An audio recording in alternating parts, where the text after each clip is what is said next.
Como siempre, para nosotros como Ministerio de Jóvenes es un privilegio compartir la palabra en esta mañana. Y como esto es un culto de jóvenes, ¿verdad? ¿Cuántos tienen menos de 99 años? Ok. Entonces, como esto es un culto de jóvenes, entonces vamos a hacer lo que yo hago cuando yo predico con los jóvenes, ¿verdad? Entonces, yo le voy a pedir en este momento que si usted tiene un celular, usted saque su celular y lo ponga en vibrador. Y si usted tiene una conversación de WhatsApp pendiente o un Instagram que usted tiene que ver o algo que usted necesita hacer en este momento, hágalo, con permiso. Tiene permiso para hacerlo. Hágalo ahora para que usted pueda cerrar esa conversación. Yo no quiero decir que yo predico corto porque entonces los jóvenes me comienzan a hacer bullying, ¿verdad? Pero yo predico sencillo, ¿verdad? Y entonces la idea es que por los próximos minutos que yo voy a estar hablando con ustedes, entonces yo necesito que usted me preste atención, ¿verdad? Y entonces el celular ahora mismo es una distracción y yo necesito que usted, si tiene algo que hacer en su celular, lo haga y por los próximos 25 minutos o media hora usted me preste atención total de forma que podamos entender lo que Dios tiene para usted en esta mañana. Amén. Y yo pienso que cada año que va pasando, ya yo tengo 35, ¿verdad? 35, casi 36. Ok, Yamel me puso una cara ya. Y entonces nosotros vamos aprendiendo cosas diferentes. ¿Cuántos aprendieron algo nuevo en el 2019? Para nosotros el 2019 fue un año fantástico. El Señor nos bendijo, hubo bendición, hubo palabra, hubo presencia en su casa, ¿verdad? Y quiere decir que si el Señor está con nosotros, eso es lo único que necesitamos. Que Dios esté con nosotros.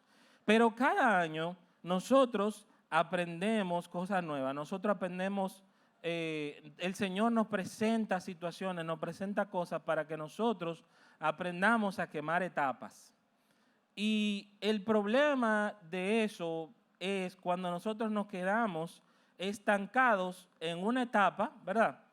Muchas veces por miedo y otras veces nosotros nos quedamos estancados por decisión propia en esa etapa y no salimos de ella. Y lo que nosotros hacemos es que hacemos una prioridad de esas cosas. ¿Van conmigo hasta ahí?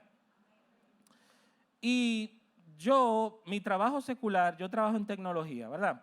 Yo trabajo en un departamento de informática, de tecnología. Y hay un concepto en redes de tecnología que se llama redes MPLS. Mi mujer, que sabe que yo hablo hasta durmiendo, ha escuchado eso, lo más seguro. Y entonces, yo no voy a entrar mucho en detalle con eso de redes MPLS, porque si no, ustedes no van a entender lo que yo voy a explicar en esta mañana. Pero imagínense ustedes que es como una carretera, ¿verdad? Las carreteras tienen carriles. Todas las carreteras deberían de tener carriles. Imagínense la 27 de febrero, tiene varios carriles. Se supone, no aplica en este país lamentablemente, pero se supone que los carriles que van a la derecha son de menor velocidad a los que van a la izquierda. Quiere decir que si usted va en una carretera de 2 carriles y usted alcanzó la velocidad deseada, usted tiene que quedarse a la derecha. Porque el que va por la izquierda va rebasando o va más rápido que usted. ¿Vamos de acuerdo hasta ahí? ¿Qué pasa? Que ese protocolo, así se llama, es un protocolo, me permite a mí yo dar, o el técnico o al ingeniero que está haciendo la configuración, le permite dar más prioridad a una cosa que a otra. Por ejemplo, en redes y telecomunicaciones, la voz, cuando usted hace una llamada telefónica, tiene mayor prioridad que si usted está navegando una página de internet. Usted no sabía eso, ¿verdad? Entonces, la voz tiene que tener mayor prioridad porque si usted abre una página de internet y la página abre más rápido que la voz, entonces usted no escucha a la persona o se oye entrecortado o se oye robótico y esas son las cosas que pasan. ¿Le ha pasado, verdad, eso? Entonces, cuando no existe prioridad de tráfico, entonces pasan ese tipo de cosas. Por eso es que esa configuración es muy importante. Y en esta mañana yo quiero hablar de prioridades en nuestras vidas. Y para ilustrar eso, hay una fábula que yo busqué y la he implementado antes, la he leído antes en un culto de jóvenes. Yo quisiera en esta mañana leérsela a ustedes, ¿verdad? Dice así, ¿me están prestando atención? Ok, dice así, un experto asesor de empresas está ofreciendo una conferencia sobre gestión del tiempo. Quiso sorprender a los asistentes con un ejemplo que nunca olvidarían. De pie en el escenario, así como yo estoy ahora, ante un auditorio compuesto de profesores, le dijo, me gustaría hacerle una pequeña demostración. Debajo de la mesa, imagínense, lo están imaginando, ¿verdad? Debajo de la mesa, había una mesa, debajo de la mesa sacó un bote de cristal de boca ancha y lo colocó sobre la mesa, Después sacó una bandeja con piedras del tamaño de un puño y preguntó, ¿cuántas piedras creen que caben dentro del frasco? Después de que los asistentes hicieran su conjetura, comenzó a meter las piedras una a una dentro del frasco hasta que éste se llenó. Entonces preguntó al auditorio, ¿está lleno el frasco? Todo el auditorio al unísono dijo que sí. El experto dijo, ¿están completamente seguros? ¿Están seguros? Y sacó debajo de la mesa un cubo con piedras más pequeñas. Las metió en el frasco y lo agitó hasta que las piedritas se acomodaron en los huecos que las piedras grandes guardaban para ellas. Habían piedras grandes y, en segundo lugar, piedras pequeñas, las cuales cupieron en esos huecos que las piedras grandes dejaron. El experto sonrió con ironía y lanzó de nuevo la pregunta. ¿Ahora creen que está lleno?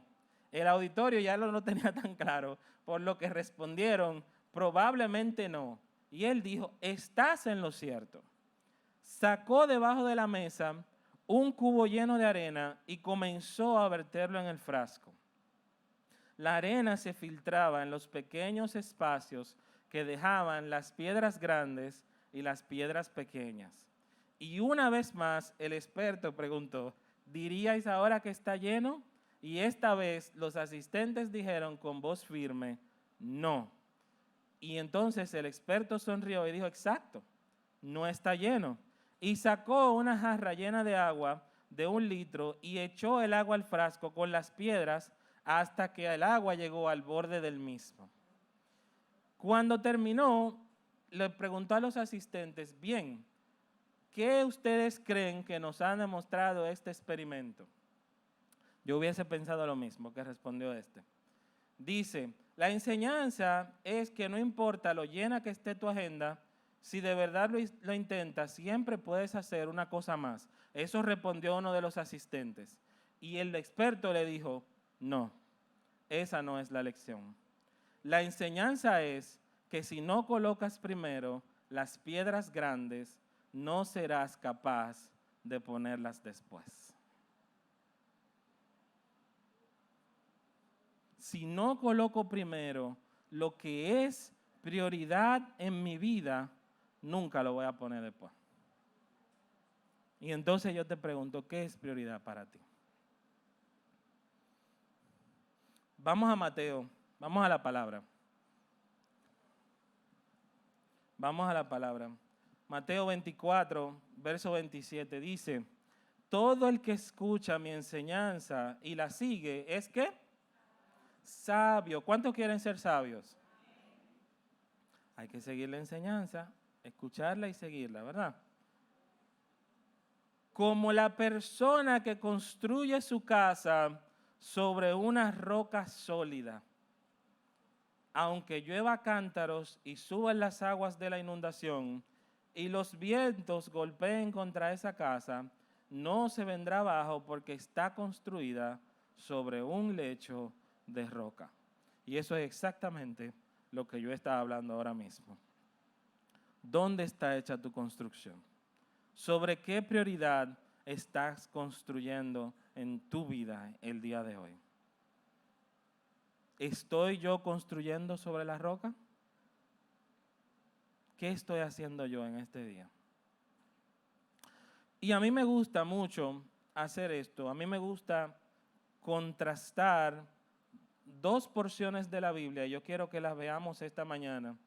hay una parte que yo compartí con los jóvenes hace algunas semanas de esta palabra y hay otra que la vamos a ver en esta mañana, ¿verdad? Me gusta mucho hacer este contraste para que ustedes puedan ver que en dos porciones totalmente diferentes de la Biblia, y aunque hay enseñanzas muy diferentes en esas porciones de la Biblia, verdaderamente ambas pueden, se concatenan una con otra, ¿verdad? Y entonces, hay dos porciones que yo quiero ver, donde una nosotros podemos ver un carácter cristiano, un ejemplo cristiano, y en otra donde sobre todas las cosas, la voluntad de Dios es hecha y el Señor es glorificado por eso. Y estas cosas que nosotros vamos a ver y vamos a leer en esta mañana, pasaron para que muchos creyeran y fuesen salvos. Amén. Vamos a ver, a mí me enseñaron cuando yo hacía mi tiempo devocional que nosotros teníamos que utilizar la imaginación, ¿verdad? Y ubicarnos en el momento de las cosas que habían pasando. El primer pasaje que vamos a ver en esta mañana es José en la casa de Potifar. Génesis 39. Me lo pueden poner en la pantalla si quieren. 39:1. 39:1. Ok, entonces, lo que había pasado en este momento, muchos de nosotros sabemos esa historia, es que José había sido vendido, habían engañado a su padre, y había sido vendido y había sido llevado por mercaderes a Egipto, ¿verdad? Y entonces, en ese momento, había una situación de angustia porque lo habían separado de su familia y él estaba solo, ¿verdad? Y entonces dice así que cuando verso 39:1 dice, cuando los mercaderes ismaelitas llevaron a José a Egipto, lo vendieron a Potifar, un oficial egipcio. Dice que Potifar era capitán de la guardia del faraón, rey de Egipto. Vamos a ver, entonces, él fue vendido, salió de una tierra, fue llevado a otra totalmente diferente, solo, engañado, ¿verdad? Y entonces cayó en esta casa de este oficial a hacer un trabajo que él nunca había hecho. A hacer un trabajo que él nunca había hecho porque nunca había sido mayordomo de una casa. Entonces fue a otro lugar, a otra tierra con cultura totalmente diferente, a una casa de una persona que era muy importante y muy influyente en ese lugar. ¿Van conmigo hasta ahí? ¿Se lo están imaginando, verdad? Ok. Dice verso 2, el Señor estaba con José. A mí me gustaría muchas veces cambiar ese verso y cambiar el nombre de José por Rubén. Diga su nombre. ¿Y el Señor estaba con quién? Con Rubén. Por eso tenía éxito en todo, mientras servía en la casa de su amo egipcio. Hermano, miren, no importa dónde nosotros estemos. No importa dónde nosotros estemos. La voluntad del Señor es que nosotros hagamos las cosas con excelencia. Y el Señor va a estar con nosotros. Amén. Potifar lo notó y se dio cuenta de que el Señor estaba con José. ¡Wow! Increíble.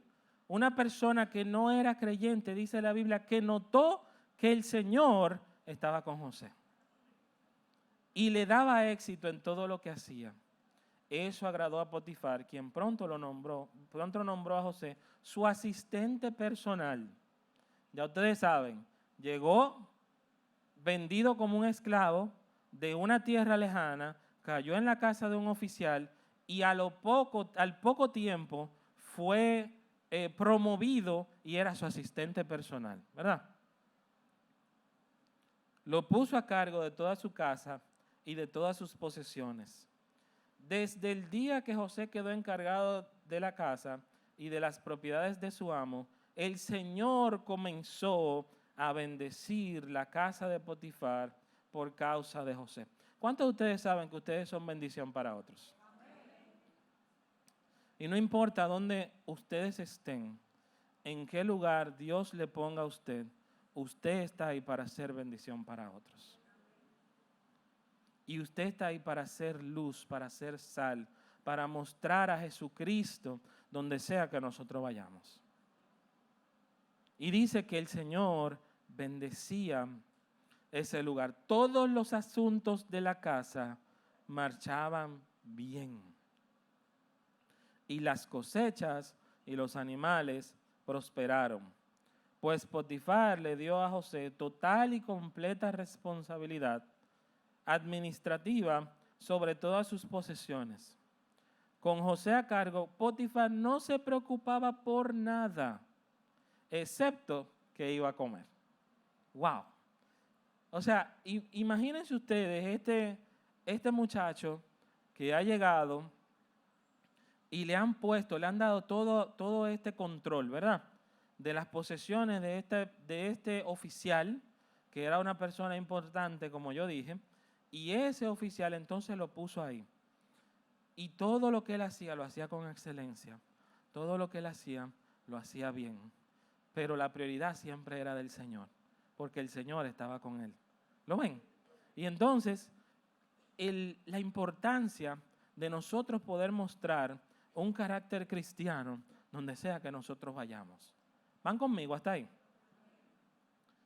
Dice esta parte, José era un joven muy apuesto y bien fornido, era bonito, ¿verdad?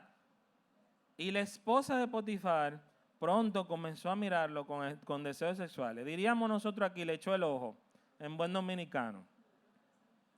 Le dijo, ven y acuéstate conmigo, le ordenó ella.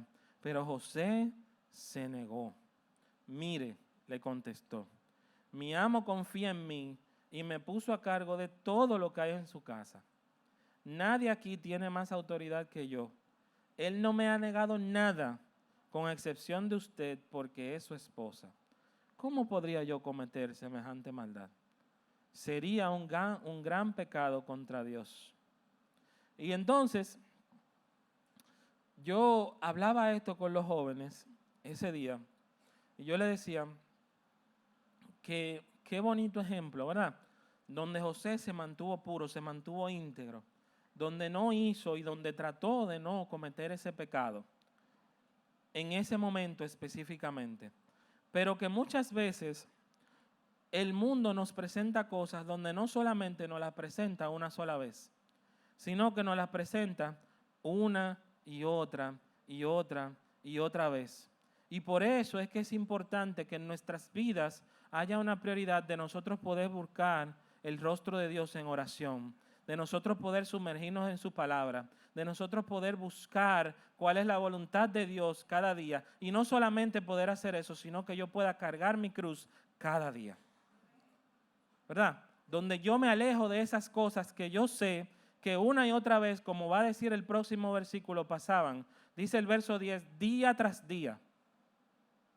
¿A cuánto se le presentan cosas día tras día? Hay tentación, ¿eh? Día tras día. Hay formas de pecar, día tras día, ¿eh? Ella seguía presionando a José, verso 10. Pero él se negaba a acostarse con ella y le evitaba tanto como podía. Cierto día, verso 11. Sin embargo, José entró a hacer su trabajo y no había nadie más allí. Ella llegó, lo agarró del manto y le ordenó, vamos, acuéstate conmigo. José se zafó de un tirón, pero dejó su manto en manos de ellas al salir corriendo de la casa. Verso 16. Ella se quedó con el manto de su esposo hasta que su esposo, regresó a la casa. Luego le contó su versión de lo sucedido. Ese esclavo veo que trajiste a mi casa, a nuestra casa, intentó entrar y aprovecharse de mí.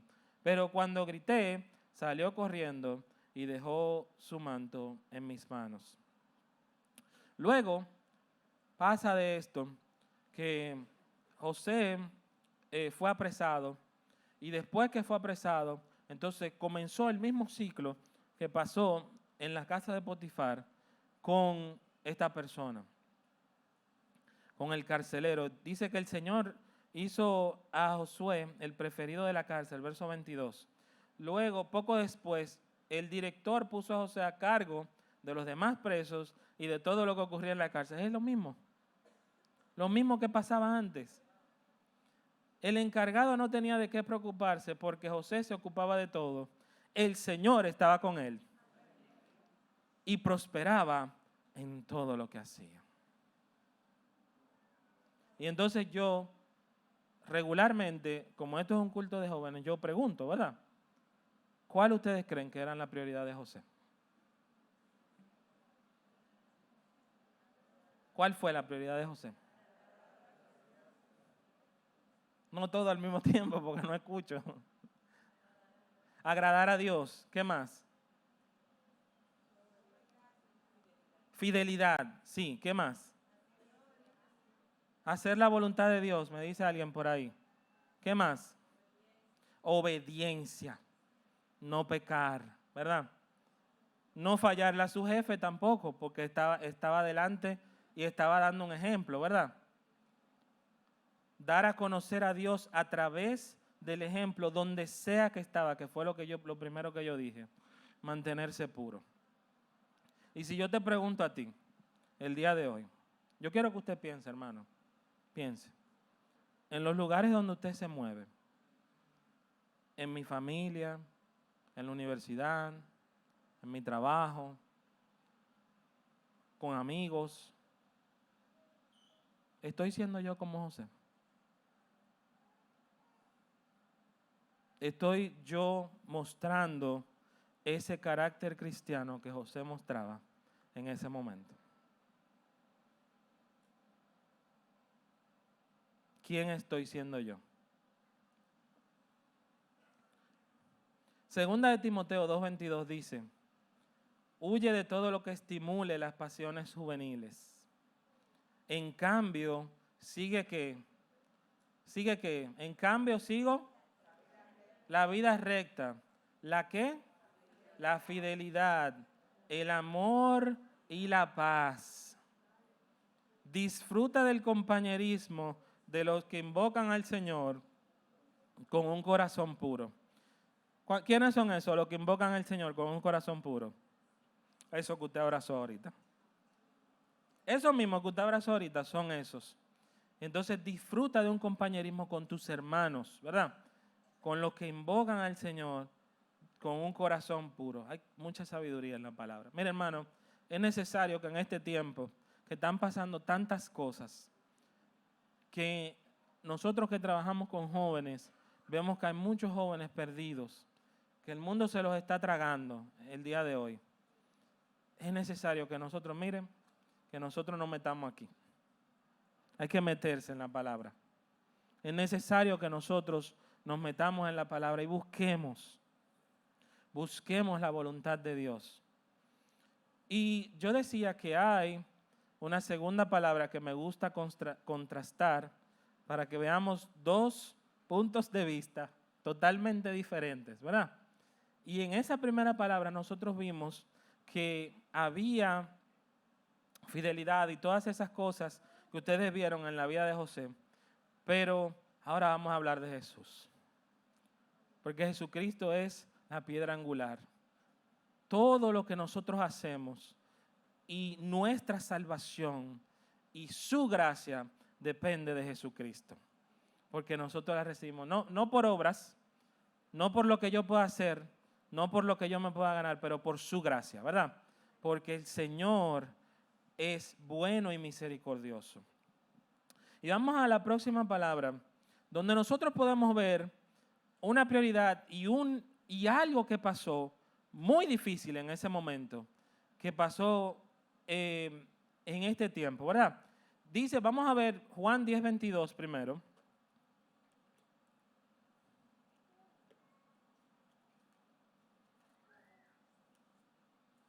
Me disculpan, hermano, un segundito. Ok. Dice así, 10:22, dice, ya era invierno y Jesús estaba ¿dónde? En Jerusalén, durante el tiempo de Hanukkah, el festival de la dedicación, ¿verdad?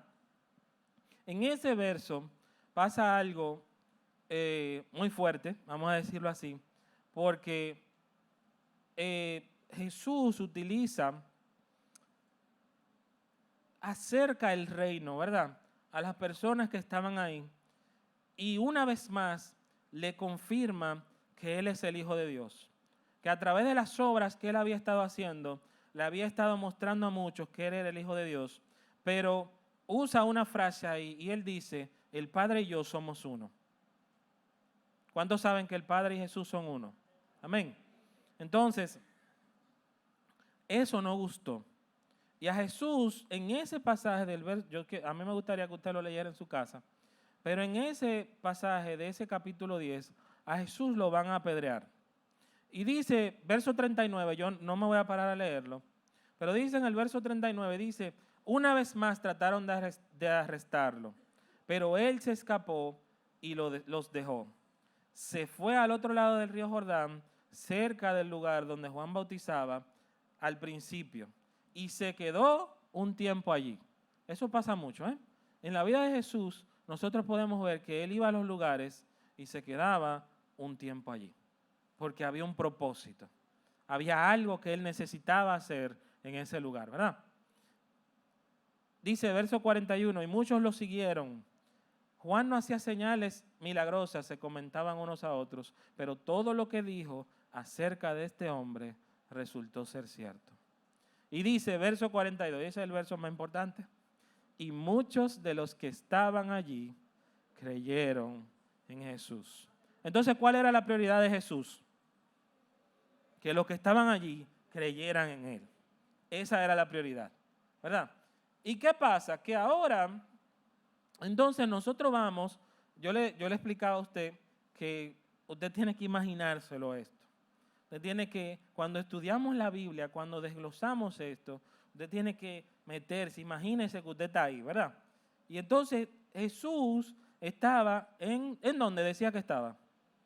En Jerusalén, ¿verdad? Estaba en Jerusalén en ese momento, dice que era invierno, y entonces pasó esta situación donde él se vio hasta cierto punto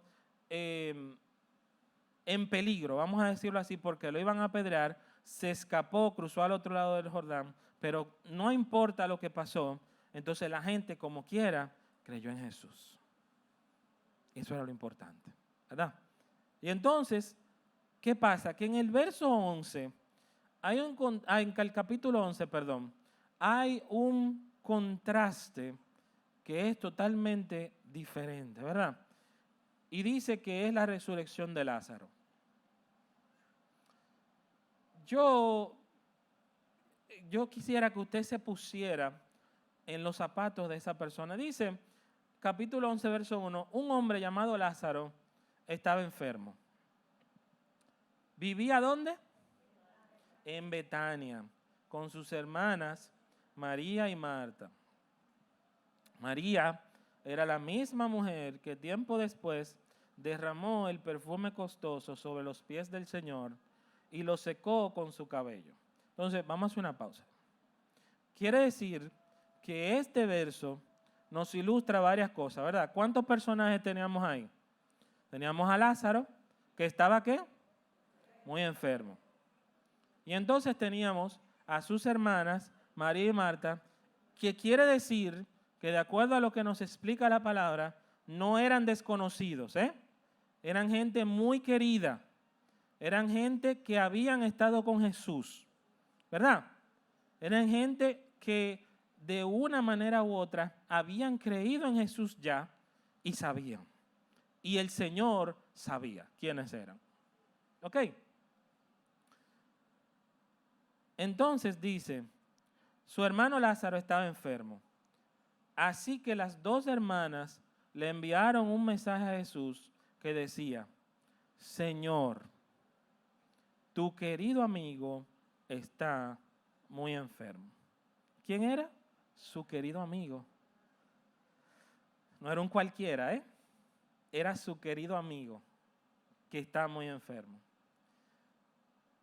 Yo me imagino que en ese tiempo la manera de mandar el mensaje era con un mensajero. Y usted pensará que de Jerusalén a Betania había mucha distancia. O sea, que uno se imaginaría que Jesús escuchó la noticia en ese momento y lo que hizo fue que automáticamente, si a usted le dicen que una gente que usted quiere mucho está muy enfermo, ¿qué usted haría? Sale corriendo. Si a mí me llaman que mi hijo Lucas le pasó algo en el colegio, lo más seguro nosotros vamos a salir corriendo de inmediato. O cualquiera de nuestros familiares, ¿verdad? Ahí está la Yeya, ahí está su abuela, ya ustedes saben. Su abuela hubiese salido corriendo primero que yo. ¿Ustedes entienden? Los dos abuelos, ok. Gracias. Ah, las dos abuelas, ok. Ah, aquí está la otra también, ok. Y entonces, yo decía que no era una persona desconocida. Ustedes se ponen en los zapatos, ¿verdad? Se lo imaginan. El sentimiento de ustedes pensar, imagínense ustedes un familiar cercano a ustedes, que lo llamen a usted y esté enfermo. Y dice, verso 4, que cuando Jesús oyó la noticia, dijo, la enfermedad de Lázaro no acabará en muerte. Al contrario, sucedió para la gloria de Dios, a fin de que el Hijo de Dios reciba la gloria como resultado. ¿Cuál era la prioridad en ese momento? ¿Cuál era la prioridad en ese momento? No era el que estaba enfermo. No era el que estaba enfermo. Era que el Hijo de Dios recibiera la gloria. ¡Wow! ¡Qué enseñanza, eh! Dice verso 5, aunque Jesús amaba a Marta y a María y a Lázaro, dice que no eran extraños, los amaba, dice la palabra. Se quedó donde estaba, ¿cuántos días más? 2 días. 2 días más. Y entonces, yo decía hace un momento, usted se preguntará, wow, quizás Jesús estaba muy lejos, porque estaba en Jerusalén. Yo no conozco así la distancia, el mapa, ¿verdad? Pero entonces,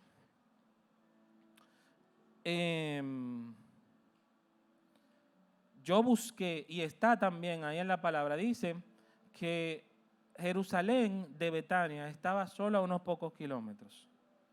Yo lo busqué en Google. Y el buscador dice que entre Betania y Jerusalén habían 5.5 kilómetros. Eso es de aquí a la Churchill. Más o menos.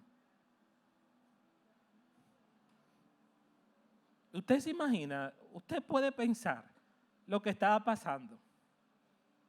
Que esta familia estaba desesperada. Estaba desesperada porque ellos sabían que Jesús podía hacer el milagro. Que el Señor podía sanarlo antes de que fuera muy tarde. Y que el Señor no estaba ni siquiera tan lejos, sino que estaba a quizá medio día de camino. Pero la prioridad del Señor no era esa. Y dice, verso 17, que cuando Jesús llegó a Betania, le dijeron que Lázaro ya llevaba 4 días en la tumba.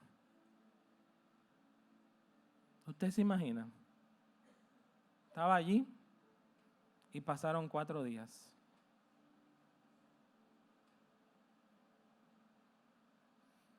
Y luego de ahí, entonces pasa el milagro. Porque Jesús nunca llega tarde, nunca llega temprano. Usted lo ha escuchado eso, que Jesús siempre llega a tiempo. Siempre llega a tiempo.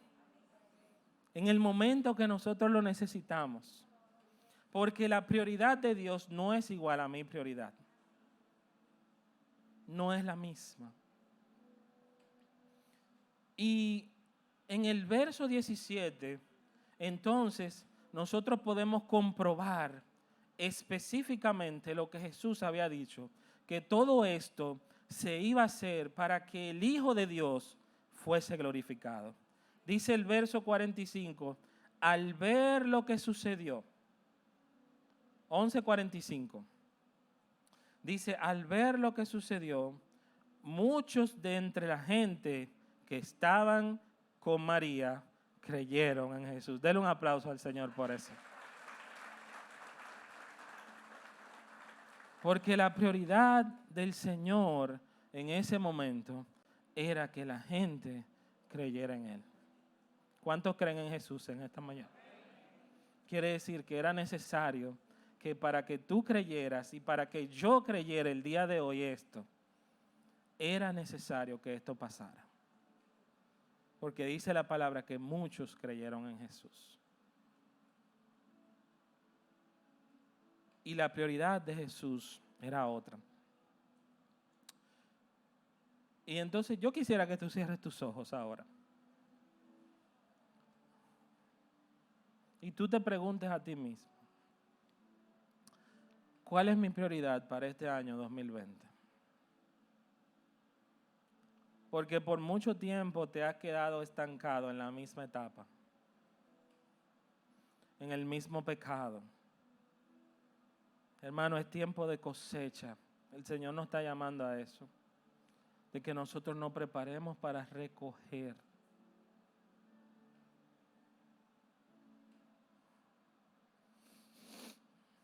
Es prioridad para ti tener una vida devocional.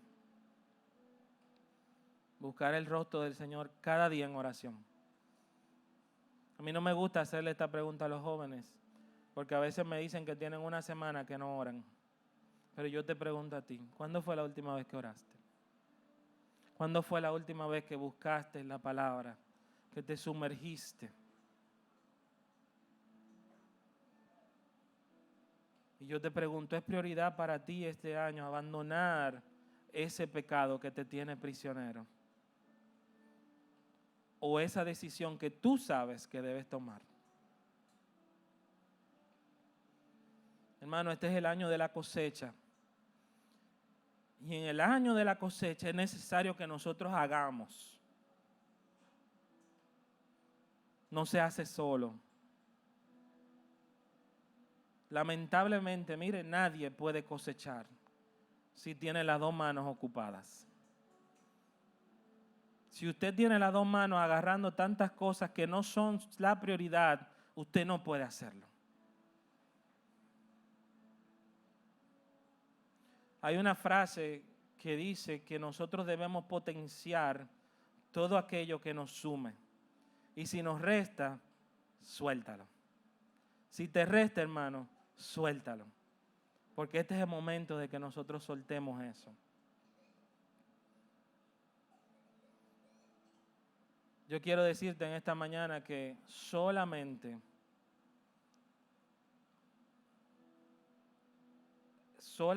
caben las piedras grandes si las pones primero. Pregúntate en esta mañana, ¿cuáles son esas piedras grandes en mi vida? ¿Qué tienes que poner primero? Hay gente aquí que tiene que cambiar. Hay gente que tiene que vaciar el frasco entero y volver a poner las piedras grandes. Pero si tienes que hacerlo, hazlo, para que esa piedra grande sea Jesús en esta mañana. Que Jesús sea lo primero y que así como nosotros hemos visto en su palabra, que toda la gloria sea de Él. Todo en mi vida debe adorarle a Él. Si no ha comenzado en este día, hoy es un buen día para hacer un compromiso con Dios y comenzar a cambiar.